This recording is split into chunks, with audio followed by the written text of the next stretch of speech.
আসসালামু আলাইকুম। সুপ্রিয় বন্ধুরা, ডক্টর আমিন হেল্প ইউটিউব চ্যানেলে আপনাদের স্বাগতম। আপনাদের সঙ্গে আছি আমি মোহাম্মদ আমিনুর রহমান আমিন। সুপ্রিয় বন্ধু, চোখ উঠা বা কনজাংটিভাইটিস বা অপথ্যালমিয়া যে প্রবলেমটি আমরা ভোগ করে থাকি, অর্থাৎ কনজাংটিভাইটা বা স্ক্লেরা বা ও কর্নিয়ার এর গায়ে, মানে আসলে কনজাংটিভাইটা স্ক্লেরা ও কর্নিয়া এর গায়ে লাগা আছে। কোনো কারণে এতে জীবাণু দ্বারা প্রদাহ হলে কিংবা চোখে আঘাত লাগলে, রোদ, ধোঁয়া, বালি, তারপর হচ্ছে ঠান্ডা বাতাস, ধূলিকণা, অ্যালার্জি প্রভৃতি কারণে কিন্তু এই কনজাংটিভাইটার রক্তবাহী নালিকাগুলো প্রসারিত হয় এবং এতে তীব্র কিন্তু প্রদাহ হয়। এই সময়কে আমরা চোখ উঠা বলে থাকি। সাধারণত ইহা ভাইরাস দ্বারা আক্রান্ত হয়ে থাকে। এতে এটা আসলে একটা সংক্রামক রোগ। অনেক সময় ইহা মহামারী আকারও কিন্তু ধারণ করতে পারে। তো যেহেতু এটা একটা সংক্রামক রোগ, যে এক চোখ থেকে আরেক চোখে যাওয়ার সম্ভাবনা আছে, এক ব্যক্তি থেকে আরেক ব্যক্তি হওয়ার সম্ভাবনা আছে।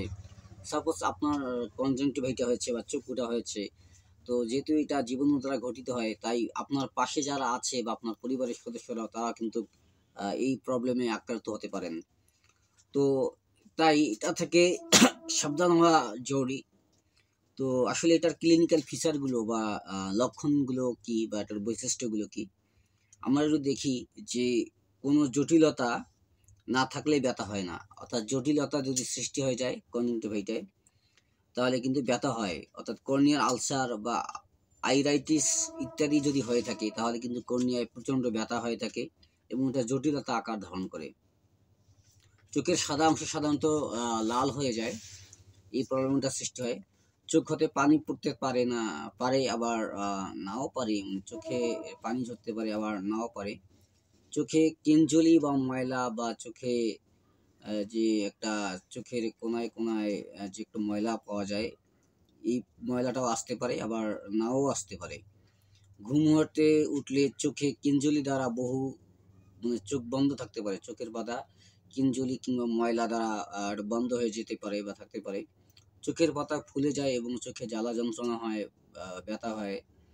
আলোর দিকে তাকাতে পারে না বা আলোর দিকে তাকানো যায় না, আসলে রুগীর আলো সহ্য হয় না। এইসব প্রবলেম কিন্তু একজন চোখ উঠা রোগী ভোগ করতে পারেন।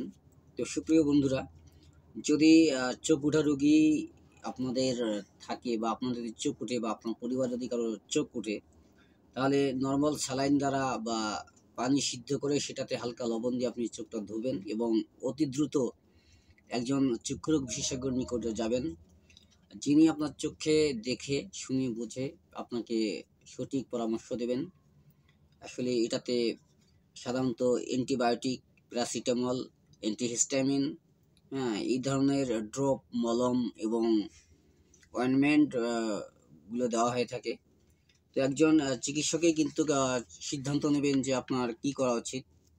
অর্থাৎ চোখের নিরাপত্তার জন্য আপনি সেই সময়ে, এবং এটা যেন আহ, দ্রুত আরও সংক্রমণ না করে অন্যদের, সেজন্য আপনি চশমা ব্যবহার করবেন এবং কিছু কিছু সময় পর পর চোখে হালকা গরম পানি দিয়ে চোখ পরিষ্কার করবেন। সেখানে যদি আপনি স্যালাইন, নর্মাল স্যালাইন ব্যবহার করতে পারেন, তা আরও এটা বেটার হয়, ভালো হয়। তো সুপ্রিয় বন্ধুরা, আজকের আলোচনার বিষয় এটি ছিল যে চোখ উঠলে আমরা কি কি ধরনের পদক্ষেপ নিতে পারি, এটার লক্ষণ এবং এটার কারণ সহ বিভিন্ন আলোচনা হলো। তো যাদের চোখ উঠেছে বা চোখ উঠবে বা এরকম কিছু মনে হচ্ছে, বা যারা চোখের জ্বালা যন্ত্রণায় ভুগছেন, চোখের সমস্যায় ভুগছেন, তাদের অতি দ্রুত একজন চিকিৎসকের পরামর্শ নিয়ে চক্ষুকে হেফাজত করাই সবচেয়ে বেটার হবে, ভালো হবে। তো সুপ্রিয় বন্ধুরা, আজকে ছিল এই পর্যন্ত। যারা আমার চ্যানেলে নতুন আসছেন, তারা অবশ্যই চ্যানেলটিকে সাবস্ক্রাইব করে দেবেন এবং পাশে থাকা বেল আইকনটিও বাজিয়ে দেবেন, যাতে করে পরবর্তী গুরুত্বপূর্ণ ভিডিওগুলো আপনারা সবার আগে পেয়ে যান।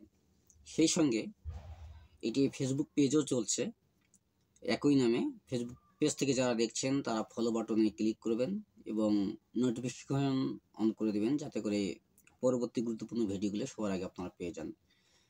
দেখা হচ্ছে পরবর্তী কোনো ভিডিওতে। সেই পর্যন্ত ভালো থাকুন, সুস্থ থাকুন, সুন্দর থাকুন। আল্লাহ হাফেজ।